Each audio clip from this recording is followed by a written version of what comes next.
గారు ఎమ్మెల్యే అయిన తర్వాత ఎన్నో అభివృద్ధి కార్యక్రమాలు ఇప్పుడు ఎన్ఆర్జీఎస్ కింద 12 కోట్లు రోడ్లు మరమ్మతుల కోసం ఇచ్చి అన్ని రోడ్లు 12 కోట్ల వరకు కార్యకర్తలు కానీ ఎవరైతే ఇంట్రెస్ట్గా ఉన్నారో చేసి క్వాలిటీ వర్క్ ఎవరు చేస్తారో ఎమ్మెల్యే గారు షాజహాన్ బాషా గారి ఆధ్వర్యంలో ఇవన్నీ ఇచ్చి అది రోడ్డు కూడా 12 కోట్లు పూర్తయిన సందర్భం ఈ ఊరిలో ఉంది. అదేవిధంగా మీరు ముఖ్యంగా గమనిస్తే మదనపల్లి సిటిఎం రోడ్లో చాలా ఉంటే కొన్ని చెట్లు అడ్డంగా ఉంటే కొన్ని సంవత్సరాల నుంచి దాన్ని కొట్టి పరిస్థితులు ఎవరు తీసుకోలేకపోతే మన శాసనసభ్యులు దానికోసము ఆ చెట్లన్నీ తెరిపించి చంద్రబాబు గారితో మాట్లాడి దానికి దాదాపు కూడా ఆ రోడ్డు డబుల్ రోడ్డు చేసేదానికి శివాలయం ముందర సిటిఎం రోడ్లో ఫ్లైఓవర్ ఒకటి కట్టేదానికి చంద్రబాబు గారితో ముఖ్యమంత్రితో 12 కోట్ల రూపాయలు శాంక్షన్ జరిగాయి. అదేవిధంగా ఒక్కొక్కటి మీరు గమనిస్తే మదనపల్లి ఇంప్రూవ్మెంట్ జెడ్పీహెచ్ఎస్ స్కూల్కి పోతే వాళ్ళు పిల్లకాయలు మన బిడ్డలు చిన్న బిడ్డలు భోజనానికి డైనింగ్ లేకపోతే ఒకసారిగా నాకు తెలిసి 500 మంది కూర్చునేదానికి ఏర్పాటు చేసి సొంత నిధులతో మన శాసనసభ్యులు జెడ్పీహెచ్ స్కూల్లో దాన్ని నిర్మించడము జరిగింది ఒక్కొక్కటి మదనపల్లిలో. అదేవిధంగా ఇప్పుడు మళ్ళా 5 కోట్లు శాంక్షన్ చేసుకొచ్చినారు పిఆర్ పంచాయతీరాజ్ రోడ్ల కోసం. ప్రతి చోట కొన్ని ఎన్ఆర్జీఎస్లో 12 కోట్లు అయ్యి ఇంకా అమౌంట్స్ రావాలంటే మళ్ళా ఆ మంత్రితో మాట్లాడి 5 కోట్లు తెచ్చారు. దాన్ని కూడా ఇప్పుడు మళ్ళా ఎస్టిమేషన్ లేపించి రోడ్ల నిర్మాణం కోసం 3 మండలాల్లో ఎక్కడెక్కడ ఆగి ఉన్నాయి ఆ పనులు అవి పూర్తి చేసేదానికి దోహదపడినారు. అదేవిధంగా మన మైనారిటీ శాసనసభ్యులు మైనారిటీలకు కాకుండా మన హిందువులకు కానివ్వండి క్రిస్టియన్ మైనారిటీలకు అందరికీ కూడా అభివృద్ధి కార్యక్రమం మదనపల్లి జరిగేదానికి ముందరకు పోతున్నారు. అదేవిధంగా ఇంకొకటి ఈ మధ్యకాలంలో అసెంబ్లీ బడ్జెట్ సమావేశాలు జరిగితే క్లియర్గా స్పీకర్ కానివ్వండి సమయం ఇచ్చి 4 సార్లు శాసనసభ్యులు మన మదనపల్లి నియోజకవర్గానికి అవకాశం ఇచ్చారు. అయితే దాంట్లో క్లియర్గా ఈ రాష్ట్రంలో మైనారిటీలది వక్ఫ్ బోర్డు ఆస్తులు ఆక్రమణకు గురైనవి కానివ్వండి అభివృద్ధి నోచుకోవడం కానివ్వండి అభివృద్ధి బాటలో నడిచేదానికి వాటన్ని దృష్టిలో పెట్టుకోమని ఈరోజు మన శాసనం మీద ఆ భారం మన ప్రభుత్వము ఉమ్మడి ప్రభుత్వం వేశారు. మదనపల్లిలో కూడా ఇంతకుముందు అన్యాక్రాంతం భూములు అయిండేటివి వక్ఫ్ బోర్డు మైనారిటీ ఆస్తులు ఎన్నో వేల కోట్లది అది ఆ రోజుట్లో తెచ్చి మైనారిటీలకు ఉపయోగపడేట్టుగా చేసిన ఘనత మన శాసనసభ్యులు. కాబట్టి అభివృద్ధి బాటలో తెచ్చేదానికి మదనపల్లి కొన్ని మట్టుకే ఇప్పుడు 9 నెలలు అయిందంతే. ఇక్కడ నుంచి అభివృద్ధి జరుగుతుంది. చంద్రబాబు కూడా చెప్పారు తల్లికి వందనం మే నెలలో ఖచ్చితంగా తల్లికి వందనము డబ్బులు పడతాయి. ఆల్రెడీ గ్యాస్ వేశారు, 4000 రూపాయల పెన్షన్ వస్తూ ఉంది. రాజధాని నిర్మాణము మొదలు పెట్టారు. కేంద్రంతో బాగుండే మనము కూటమి ప్రభుత్వంలో ఉన్నాం. రాజధాని కండి పోలవరం కానివ్వండి అన్నిటికీ నిధులు తెచ్చి ముందరకు తీసుకొని పోయింది. ఆ రోజు చెప్పిన మాటల ప్రకారము మన రాష్ట్ర ప్రభుత్వం కూడా అందరికీ ఉద్యోగ అవకాశాలు కల్పించేదానికి ముందుకు సాగుతూ ఉన్నారు. చంద్రబాబు నాయుడు గారు కానివ్వండి లోకేష్ బాబు కానివ్వండి పవన్ కళ్యాణ్ ముందుకు తీసుకొని పోతారని సందర్భంగా తెలియజేస్తూ మంచి వ్యక్తి మనకు శాసనసభ్యులు దొరికారు. ఎటువంటి అవసరం ఉన్నా వ్యక్తిగత అవసరం ఉన్నా నియోజకవర్గ అవసరం ఉన్నా మన పట్టణంలో వీధుల బాగోగులకు అవసరం ఉన్నా చేసేదానికి మన శాసనసభ్యులు సిద్ధంగా ఉండాలని ఈ సందర్భంగా తెలియజేస్తున్నారు. అసెంబ్లీ జరగడం అసెంబ్లీలో రాష్ట్ర పరిస్థితి పైన బడ్జెట్ పైన కాన్స్టిట్యున్సీ డెవలప్మెంట్ పైన అదేవిధంగా సంక్షేమ కార్యక్రమాల పైన ఇవన్నీ అదేవిధంగా విద్య పైన అదేవిధంగా మైనారిటీల ఇష్యూల పైన మాట్లాడడానికి నాకు సందర్భం కల్పించిన పెద్దలు గౌరవనీయులు చంద్రబాబు నాయుడు గారికి లోకేష్ బాబు గారికి పవన్ కళ్యాణ్ గారికి ప్రత్యేక నా ధన్యవాదాలు.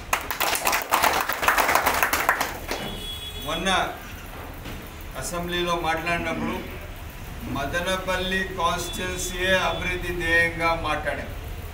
ఎక్కడ కూడా కానీ వేరే రకంగా కానీ సొంత అజెండా కానీ ఎక్కడ లేదు. మదనపల్లియే నా సర్వస్వం, మదనపల్లి అభివృద్ధియే నా పూర్తి బాధ్యతగా మాట్లాడడం జరిగింది. ఆ భాగంగా మొట్టమొదటిగా ట్రాఫిక్ సమస్య మదనపల్లి పట్టణంలో తాండవం ఆడుతూ ఉన్నది. రోడ్లు వైడనింగ్ చేసే అవసరం ఉంది. తప్పకుండా రోడ్లు వైడనింగ్ చేయాల్సిందిగా గౌరవ ముఖ్యమంత్రి గారికి శాసనసభ సాక్షిగా మాట్లాడింది. అదే కాకుండా గవర్నమెంట్ హాస్పిటల్ ఉమ్మడి జిల్లాలో స్విమ్స్ తర్వాత అదేవిధంగా రుయా తర్వాత ఏదైనా పెద్ద హాస్పిటల్ ఉంది అంటే అది మదనపల్లి జిల్లా హాస్పిటల్. ఒక రోజుకి 1200 నుంచి 1300 మంది ఓపీడీ పేషెంట్స్ ఉంటారు. రౌండ్ ద క్లాక్ 250 నుంచి 300 ఇన్ పేషెంట్స్ ఉంటారు. అదేవిధంగా బీటీ కళాశాలకు కాపాడడం మన బాధ్యత. బీటీ కళాశాల ఆ రోజు దేశానికి జాతీయ గీతం అందించింది. బీటీ కళాశాల సెల్ఫ్ రూల్ మూమెంట్ ఇచ్చింది. బీటీ కళాశాల ఇక్కడ కొన్ని లక్షల మంది పిల్లలకు చదవడానికి ఆ రోజు నుంచి ఈ రోజు వరకు దాదాపు విద్య కల్పించిన చరిత్ర ఒక ప్లాట్ఫామ్ బీటీ కళాశాల. అటువంటి బీటీ కళాశాలకు ఇన్వెస్ట్ చేసే అవసరం ఉందని చెప్పి నేరుగా మాట్లాడడం జరిగింది. ఇదే కాకుండా మదనపల్లి రామసముద్రం రోడ్ వైడనింగ్ గురించి మాట్లాడారు. ఇదే కాకుండా మదనపల్లి టమాటో ప్రాసెసింగ్ యూనిట్ గురించి చెప్పడం జరిగింది. ఎందుకంటే రైతులకు ఈరోజు మన రాష్ట్రానికి కానీ మన దేశానికే రైతే రారాజు. రైతు బాగుంటే మనమందరం మన పూర్వీకులందరూ రైతు కుటుంబ సంబంధించిన వారు. ఏ ఒక్కరు ఇండస్ట్రీస్ ఉండేవారు కాదు. రైతు బాగుంటే మనమందరం బాగుండేది. ఆ విధంగా ఎక్కడ కూడా కానీ మదనపల్లి పరిసర ప్రాంతాల్లో చుట్టుపక్కల ఉన్న పీకేటీ భూములు ఈ భూములు కాపాడడం మన బాధ్యత. దీనికి ఒక స్పెషల్ టాస్క్ ఫోర్స్ వేయాలా, దానికి సంబంధించిన ఒక ఐఏఎస్ ఆఫీసర్కి డిప్యూట్ ఒక బాధ్యత ఇవ్వాలా, తహసీల్దార్ ఒకరు ఉండాలా, ఒక సపరేట్ యూనిటే ఉండాలని చెప్పి శాసనసభ సాక్షిగా చెప్పడం జరిగింది. ఇదే కాకుండా ఈరోజు అభివృద్ధి దశలో మదనపల్లికి తీసుకువెళ్తున్నాం. ఎలాగంటే అంబుచెరు బిట్ట గంగమ్మ గుడి దగ్గర లెఫ్ట్ సైడ్లో ఏదైతే కాలనీస్ ఉన్నాయో దాదాపు 5000 మంది నివసిస్తున్నారు అక్కడ. వాళ్లకు ఆ రోజు నేను ఎమ్మెల్యే ఉన్న రోజుల్లో వాళ్ళకు నీళ్లు, రోడ్లు, చిన్న రోడ్లు, కాలువలు ఇచ్చానే కానీ ఈ 10 సంవత్సరాల్లో వైసీపీ నాయకులు చేసింది ఏమీ లేదు. ఒకసారి వాళ్ళు రోడ్ల కోసం వస్తే రోడ్ అడిగితే వాళ్ళకు జైలు పాలు చేసిన చరిత్ర వైసీపీ పార్టీ. అది తప్పు. ప్రజాస్వామ్యంలో ఈరోజు మీ వెనకాల చూడండి ఎంతమంది ప్రజలు, నా కాన్స్టిట్యున్సీ ప్రజలు వచ్చారు. వాళ్లకు నా పైన పూర్తి హక్కు ఉంది. ఏ సమస్య వచ్చినా కూడా నాకు నేరుగా అడిగే బాధ్యత వాళ్ళకు ఉండాలి.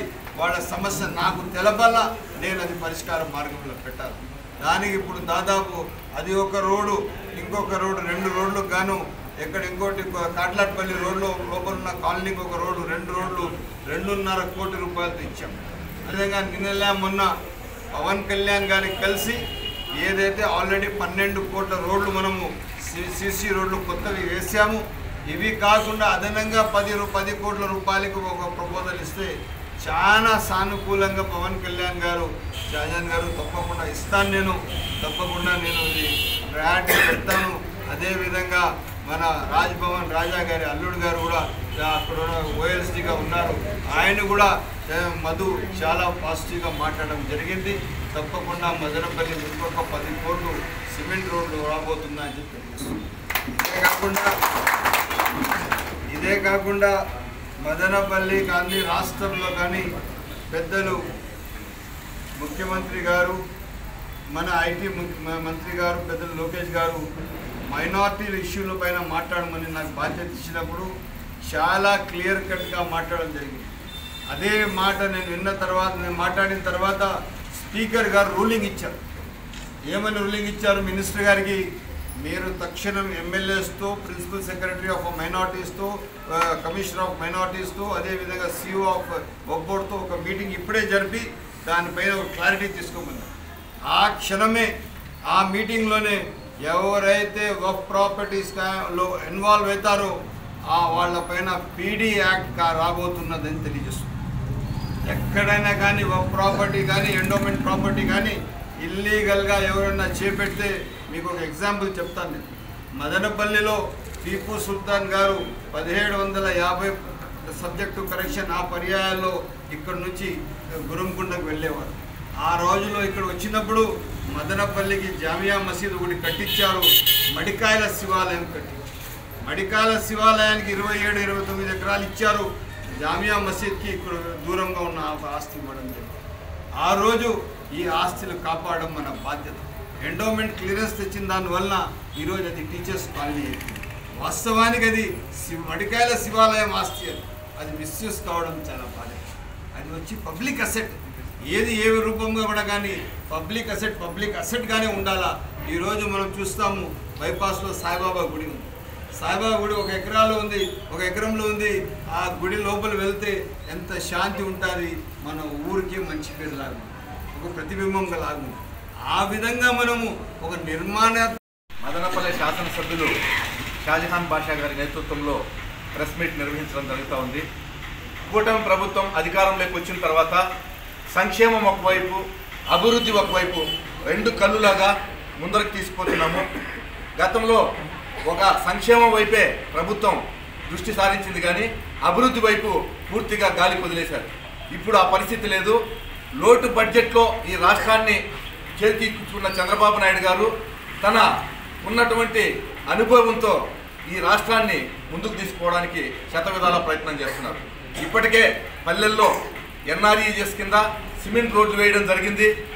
ఈరోజే రాష్ట్రంలో మరో సరికొత్త ప్రోగ్రాం ఎన్ఆర్ఈజెస్ కింద ప్రతి పంచాయతీలో 20 లక్షల రూపాయలతో ఒక్కొక్క కుంట ఈరోజే ప్రారంభోత్సవం చేసే కార్యక్రమం ఈ రాష్ట్ర వ్యాప్తంగా కూడా చేయడం జరుగుతూ ఉంది.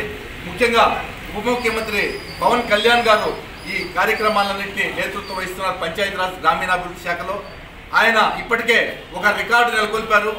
ఒకే రోజు ఈ ఆంధ్రప్రదేశ్ రాష్ట్ర వ్యాప్తంగా గ్రామ సభలు నిర్వహించడం ద్వారా రికార్డు, గిన్నీస్ బుక్ రికార్డు ఇదివరకే ఎక్కాడు. సిమెంట్ రోడ్లు వేయడంలో మరోసారి రికార్డుకి ఎక్కాడు. ఈరోజు 20 లక్షలు ప్రతి పంచాయతీకి, ప్రతి వ్యక్తికి వ్యక్తిగత బాండ్, అంటే ఎన్ఆర్ఈజెస్లో పనిచేసే పేద ప్రజలకి, రైతు కూలీలకి అది ఒక వరంలాగా ఉపయోగపడుతుంది. ఈరోజే ప్రారంభిస్తున్నారు రాష్ట్ర వ్యాప్తంగా. ఈ విధంగా సంక్షేమము, అభివృద్ధి 2 వైపులా పోతోంది. సూపర్ 6లో భాగంగా ఇచ్చినటువంటి హామీలను ఖచ్చితంగా నెరవేరుస్తున్నాం, ఒక్కటొక్కటి నెరవేరుస్తున్నాం. మొదట పింఛన్లు పెంచాం, అరియర్స్తో కలిపి పింఛన్లు ఇవ్వడం జరిగింది. అదేవిధంగా గ్యాస్ సిలిండర్లు 3 ఉచితంగా ఇవ్వడం జరుగుతూ ఉంది. మే నెలలో తల్లికి వందనం పేరుతో ఎంతమంది విద్యార్థులు ఉంటే అంతమందికి కూడా డబ్బులు వేసే కార్యక్రమం జరగబోతా ఉంది. అదేవిధంగా రైతు భరోసా కూడా మేలోనే ఇవ్వడం జరుగుతుందని చెప్పి తెలియజేస్తున్నాం. ఇక ఆర్టీసీ బస్సుల్లో వెళ్లే కార్యక్రమానికి కూడా జిల్లా పరిధిలోనే ఇవ్వడానికి ప్రభుత్వం నిర్ణయం తీసుకుంది.